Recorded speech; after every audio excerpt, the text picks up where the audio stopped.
رب اشرح لي صدري ويسر لي أمري واحلل عقدة من لساني يفقهوا قولي. اللهم ربنا ألهمنا رشدنا وأعذنا من شرور أنفسنا. اللهم ارحمنا بالقرآن العظيم. اللهم اجعله لنا إماما ونورا وهدى ورحمة. اللهم ذكرنا منه ما نسينا وعلمنا منه ما جهلنا وارزقنا تلاوته آناء الليل وآناء النهار واجعله لنا حجة يا رب العالمین آمین۔ یعنی یہ بجائے آپ کو کوئی ثواب دلانے کے الٹا جو ہے آپ پر گرفت ہو جائے گی، ایسی کوئی چیز صحابہ سے ثابت نہیں ہے۔ اور ہمارا دین وہی ہے، ما انا علیہ واصحابی، رسول نے فرمایا جس چیز پر میرا عمل ہے اور میرے صحابہ کا ہے، دین تو اصل میں وہی ہے۔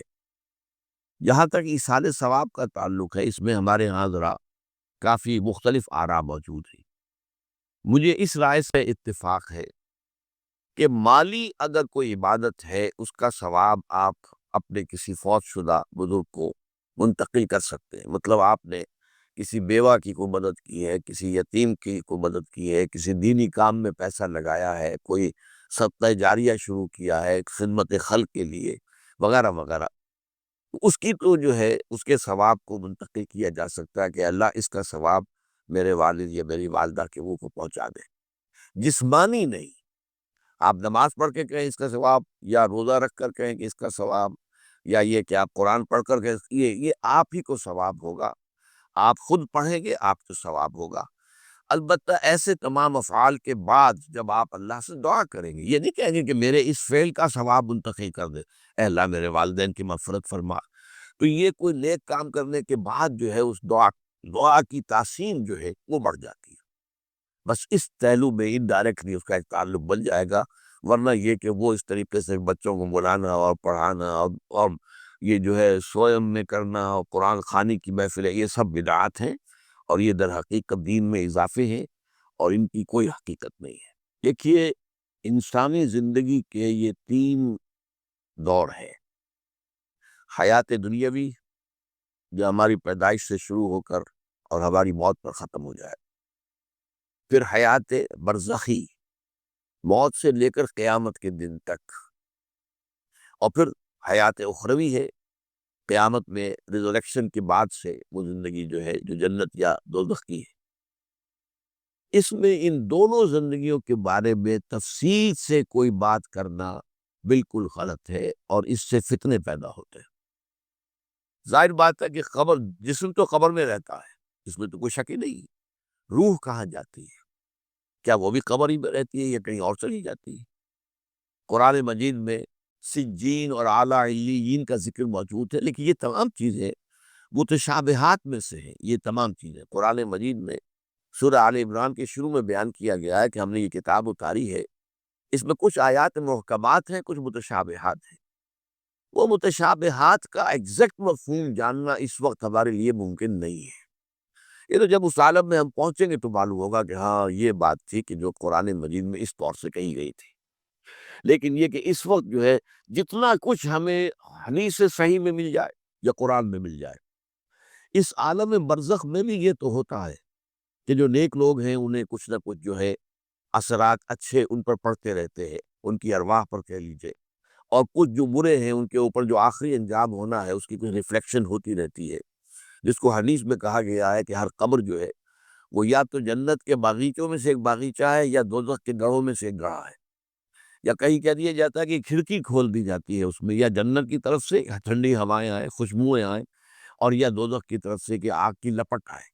دوزخ میں داخل ہوں گے قیامت کے بعد ہی، اور جنت میں داخل ہوں گے قیامت کے بعد ہی، لیکن اس کے کچھ آثار پڑنے شروع ہو جاتے ہیں، وہ جس کو انگریزی میں آپ کہتے ہیں coming events cast their shadows before, بعد میں آنے والے واقعات جو ہیں ان کے کچھ سائے جو ہے پہلے سے آنے شروع ہو جاتے ہیں۔ تو اسی طرح سمجھیے کہ جو کچھ آخرت میں کسی انسان کے ساتھ ہونا ہے اس کا ایک عکس جو ہے وہ عالم برزخ میں شروع ہو جاتا ہے۔ اسی لیے قرآن مجید میں یہ بھی آیا ہے کہ یہ جو آل فرعون تھے یہ صبح و شام جہنم پر پیش کیے جاتے ہیں، اور قیامت کے دن پہ کہہ دیا جائے گا ادخلوا آل فرعون نار ان کو داخل کر دو آگ کے اندر۔ یہ اس حد تک، باقی یہ ہے کہ تفصیل میں جانا۔ ہاں ایک رائے ہے، یہ شاہ ولی اللہ دہلوی رحمۃ اللہ علیہ کی، اگر ان کی رائے نہ ہوتی تو میں اسے بیان بھی نہ کرتا، لیکن یہ کہ وہ ایک بہت بڑے محدث اور بہت مفکر اور دین کے فلسفے سے بہت بڑے واقف انسان تھے۔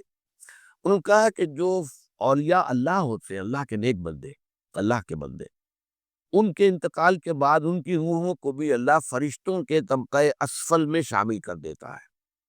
یہ فرشتے ہیں نا، اس وقت بھی موجود ہیں۔ ابھی شاید اگلے ہی جمعے میں وہ حدیث جو ہے اس کا بیان آئے گا کہ جب بھی کسی گھر میں، اللہ کے گھر میں کچھ لوگ اس لیے جمع ہو کہ اللہ کی کتاب پڑھیں اور سمجھیں اور سمجھائیں، تو ان کے اوپر فرشتے گھیرا ان کا ڈال لیتے ہیں، اور ان پر اللہ کی طرف سے سکینت نازل ہوتی ہے اور رحمت نازل ہوتی ہے، اور اللہ ان کا ذکر کرتا ہے فرشتوں کے پاس، دیکھو میرے بندے، تم کہتے تھے یہ فساد مچائے گا، دیکھو یہ بھی تو ہے نا جو میرے کلام کو پڑھنے کے لیے میرے گھر میں جمع ہے۔ تو فرشتے ہیں موجود، ہم میں سے ہر ایک کے ساتھ 2 فرشتے موجود ہیں۔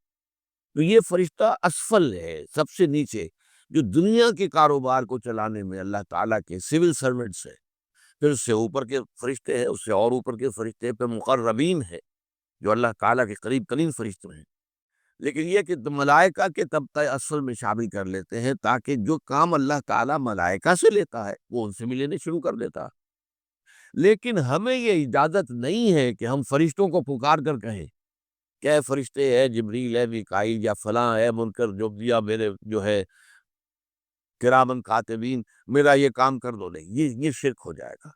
اسی طرح ہو سکتا ہے کہ انبیاء کی ارواح جو ہے وہ بھی اللہ تعالیٰ نے شامل کی ہوئی اس لشکر کے اندر، وہ کام کر رہے ہو اور وہ اللہ تعالیٰ کے حکم سے مختلف معاملات جو ایگزیکیوٹ کرتے ہو، لیکن ہم کسی کو پکار نہیں سکتے۔